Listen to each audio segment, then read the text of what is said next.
Hey there, how you doing? Charlie Winters here with selections for Wednesday, the 12th of April. Well, first a quick recap on Monday's performance.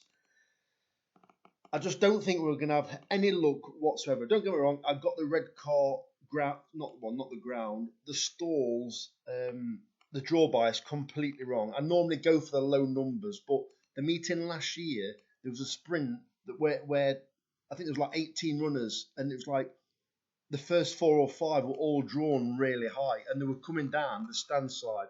I normally go for the low numbers, and I couldn't understand why they went. Well, I can now, but I was a bit surprised that they didn't stick to the near side.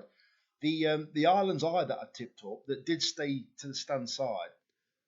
I don't think that was down to the ground. I just think there was something wrong with it that day because it was absolutely tailed off, and it's a horse that doesn't normally lead. Well, it did show quite a bit of pace to be up there. Well, normally it gets a lot of cover. So I think that's what made it actually run quite such a bad race by it having no cover and racing by itself. Don't get me wrong, there was a difference in the ground from one side to the other, but I just think that one ran a shocking race. Regarding the Irish bets, the Irish horses actually ran pretty well, really. Even the one in the Irish Grand National, I think it was in about ninth at the time, but unfortunately it pulled up, and it was relatively, although the winner was clear, it was relatively prominent throughout, and it was going as well as anything with about 4 to jump, and then unfortunately it didn't quite stay, and it backpedaled pretty quickly, and then it was pulled up. So it might actually be it might be one to keep an eye on, but. And then we had Tommy Dillion. For those of you that might have watched all the races and placed the bets, Tommy Dillion ran exactly what I thought it would do. Well, apart from the jump after jumping the last, well, it was tanking throughout, and it was 16 to 1. I think I got 18 to 1, but I think it returned might have been about 11 to 1 in the end. So that was going really well towards the bag. Everything was absolutely treading water with 2 to jump. Tommy Dillion. Well, sorry, with 3 to jump. Tom Dillion goes clear, approaching 2 out, absolutely tanking still. Then all of a sudden dives for the last fence, then decides to completely swerve to the left-hand side. I think it were about 5 or 6 clear jumping the last. So it swerved to the left, and I'm not quite sure what happened, but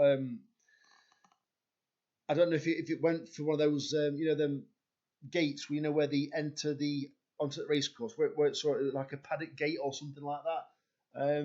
Something was wrong anyway. Well, that should have been the easiest winner of the day. But let me get into it. Anyway, enough's enough. I've been talking for 3 minutes now. I haven't placed this bet yet, but I've gone for Catterick. Well, Catterick, it doesn't matter too much where you're drawn. You need to be racing prominently. Because basically it's all about who bags the near side rail first.